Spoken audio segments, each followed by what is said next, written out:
Maryland, Delaware was illegal, well up to the Civil War. I imagine the Pennsylvania Dutch were always strongly against slavery. Is that correct, do you think? The Pennsylvania Dutch, there's really a few different waves of them. When you talk about Dutch, really it's German. Dutch comes from Deutsch, right? I mean, the Dutch will say they're different people, but it's kind of like, where does Germany end? What are the Swiss? Are they Germans or Austrians? German? I mean, Hitler was born in Austria, really. It's this kind of nebulous type of thing. The Dutch came in a couple of waves. The first wave in the 1600s, they were slave traders. This is the Dutch East India Company. Really, the second largest slaving port was New York. The first was Charleston. So slavery was an institution in the East, a lot more prevalent than people think it was. Especially like South Jersey, all those flat fields, they were run by slavery and slave plantations. Chester County also was an area where there were hundreds of slaves. And going up the Delaware River, if you go up the Delaware River here, Wilmington, was a slave trading port where hundreds of slaves were sold. Here in Philadelphia was right there in the London Coffee House there, that was a slave trading port. Camden was a slave trading port. So was Burlington. So was Salem. When you look at it today, these areas are now primarily black, right? I mean, Wilmington, Burlington are primary black towns. I don't think that's a coincidence. That's where they got off the boats. That's where they were. I don't think people have really attached those dots. But those were slave trading ports that went up and down the Delaware. And the Quakers have a reputation of freeing the slaves and being abolitionists, and they were. They came to it. They were some of the first people who got behind freeing slaves. But that was about 100 years into it. They gained a lot of capital. It was extremely lucrative. It was really the cash crop of the New World was human beings. It's a sad commentary, but that was really what America was about. It was about human trafficking, for a couple hundred years until things happened. Yes. What about out of this nation? Out of this nation, I'm not familiar with that. Slavery out of America. Oh, slavery in other parts, yes. South America was very big too. Brazil was the largest area where slaves were traded. That was even bigger than the United States. And then the West Indies, Jamaica, Barbados, those had all sugar plantations. That was another large slave trading area. Really, this was probably, in America, the epicenter was Charleston. That was the first one, but then New York was also. The thing about the Eastern interests, they had financial interests. They bought the ships. They were kind of the financiers of the slave trade. The largest slave trader in American history is a guy by the name of DeWolf, who came from Rhode Island.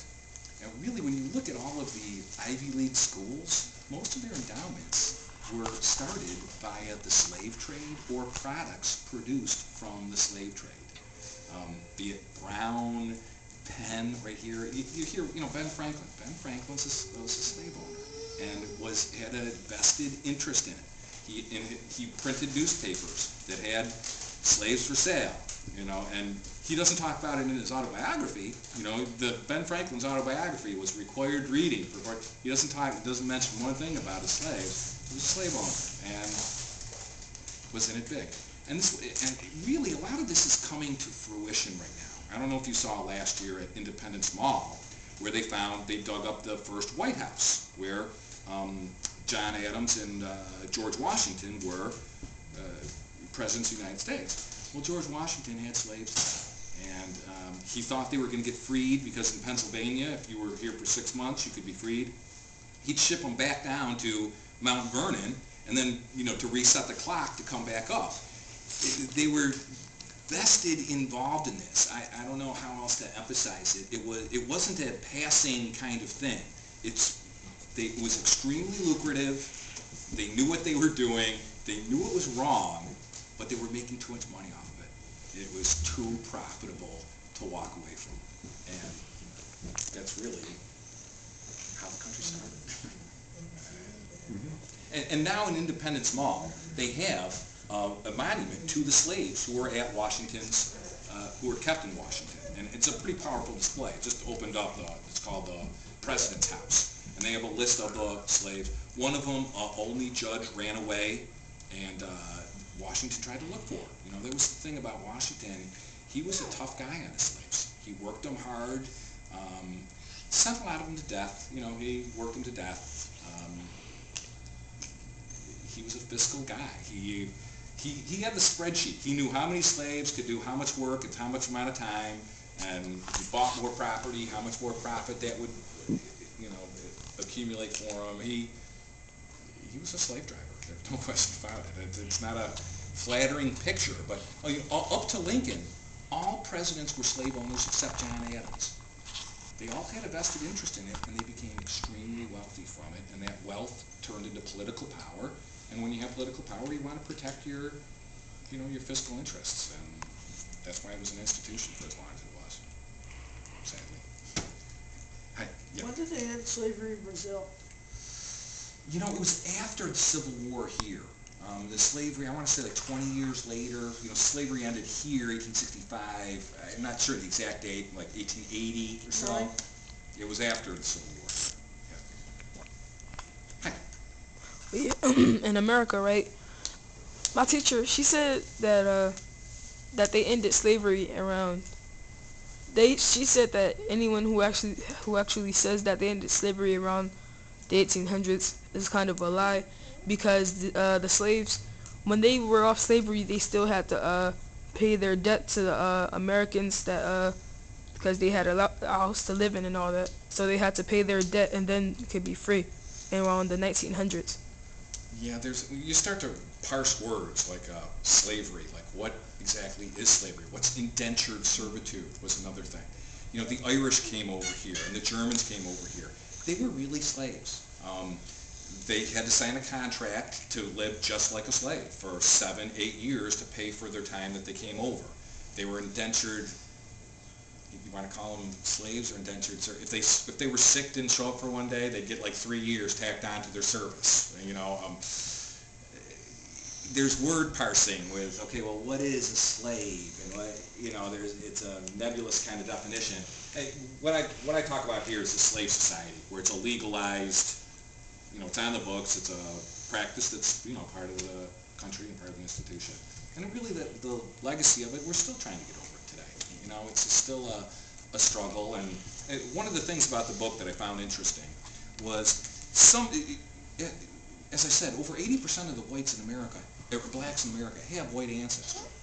And some of the white blue bloods who got here in the colonial times don't like to hear that. You know, they don't want to hear that they have a lot of black relatives. You know, they're like, what? How could this research, you know, they're proud of their ancestry. They don't want to hear that they also have black cousins. But what I was also surprised was many blacks don't want to hear about this story either. And I spoke with a few of them, and I'm generalizing, you know, to some degree. But to be black in America, I believe to some degree means that you're not white. You know, you're black. And to come to the realization that your great-grandfather was white, kind of you have to, it's almost like an adopted person finding out who their real parents are. You know, it changes your identity, it changes who you are.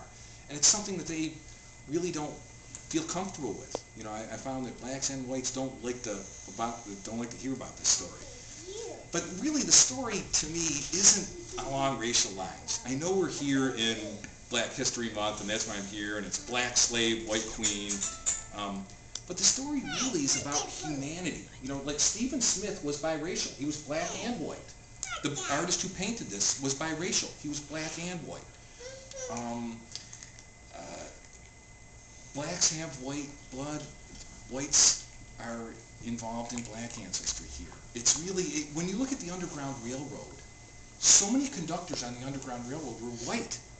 You know, they helped blacks to free. Really, in the Civil War, the largest war in American history, deaths, was mostly white people died freeing blacks in the Civil War. So, to me, it's really about a unity of people joining together, defeating this institution which was artificial and an attack on the brotherhood of man, slavery. was black, white, Christian,